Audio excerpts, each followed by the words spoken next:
नमस्कार, स्वागत है आप सभी लोगों का मालवी एकेडमी के इस ऑनलाइन लर्निंग प्लेटफॉर्म पे। डीयू ने अपनी काउंसलिंग प्रोसेस को यहाँ पर शुरू कर दिया है। CSAS पोर्टल इनका लॉन्च हो चुका है। आप रजिस्ट्रेशन यहाँ पर कर सकते हैं। अगर हम यहाँ पर डीयू के वेबसाइट पे आएंगे admission.uod.ac.in तो यहाँ पर अंडर ग्रेजुएट आपको CSAS का लिंक भी मिल जाएगा और यहाँ पर आपको बेसिकली पूरा डॉक्यूमेंट में पूरी एक्सप्लेनेशन भी आपको मिल जाएगा यहाँ पर CSAS पोर्टल से रिगार्डिंग। अब यहाँ पर आपको जब रजिस्ट्रेशन करना होगा तो रजिस्ट्रेशन के लिए आपको मैं बताऊं CSAS पोर्टल में टोटल 3 स्टेप में है।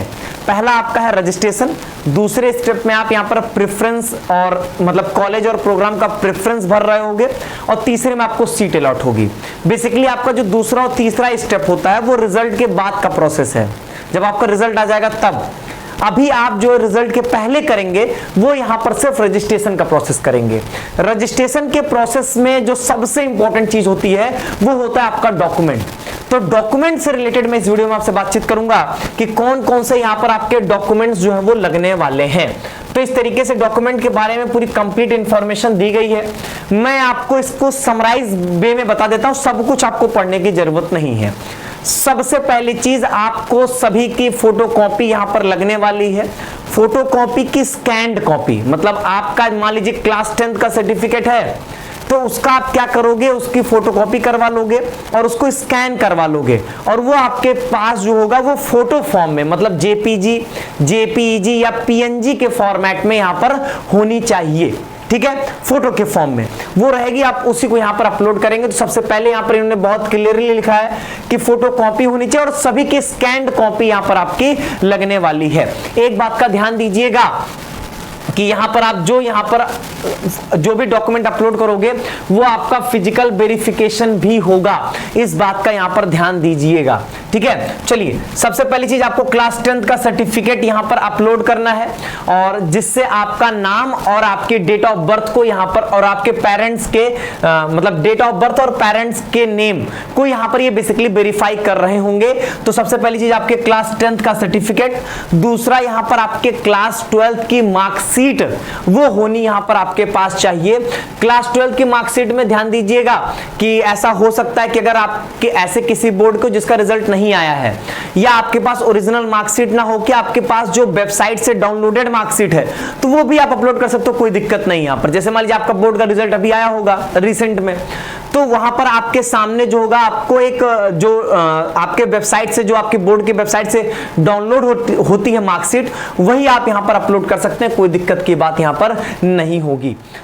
ये हो गई आपकी। अगली बात यहां पर आपके सामने ये होगा कि यहां पर आपको जो भी आप कैटेगरी क्लेम कर रहे होगे, SC ST OBC EWS, जो भी आप कैटेगरी क्लेम करोगे उसके रिगार्डिंग उसका सर्टिफिकेट आपको यहां पर देना होगा।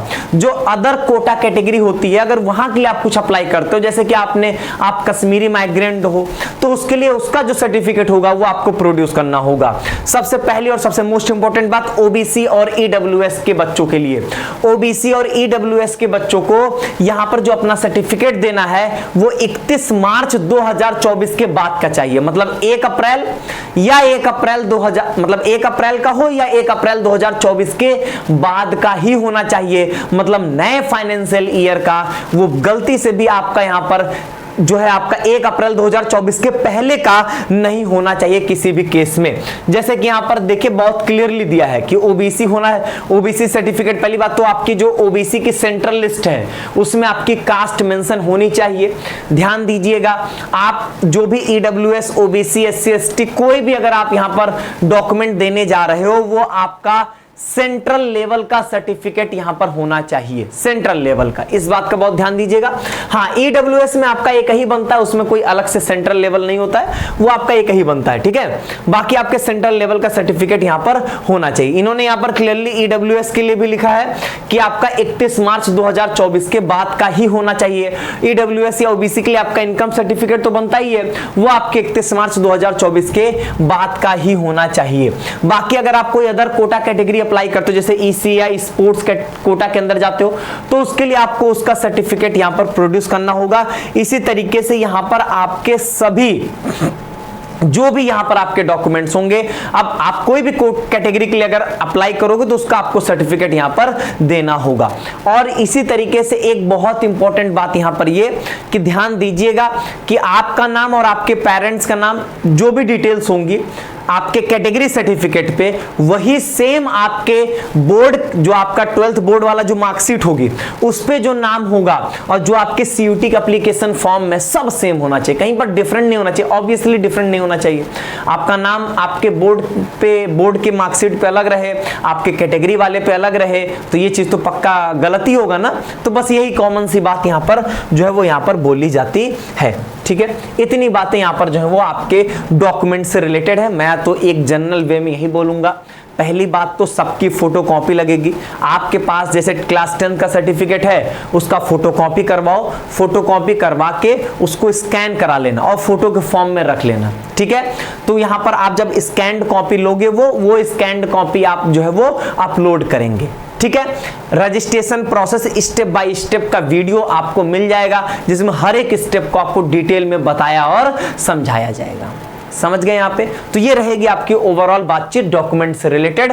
कोई मन में कंफ्यूजन हो तो जरूर कमेंट बॉक्स में बताएं। सबसे ज्यादा ध्यान सिर्फ ओबीसी और ईडब्ल्यूएस वालों को देना है। बाकी डेट्स का एससी एसटी वालों के लिए ऐसा कुछ भी डेट मेंशन नहीं है कि इस डेट के बाद का ही चाहिए। ठीक है, इस बात का ध्यान रखेंगे। बाकी सब कुछ यहाँ पर चीजें बहुत स्मूथ है। Registration process step by step का वीडियो जाएगा, वहां पर आप सब कुछ डिटेल में देख सकते हैं। बहुत बहुत धन्यवाद।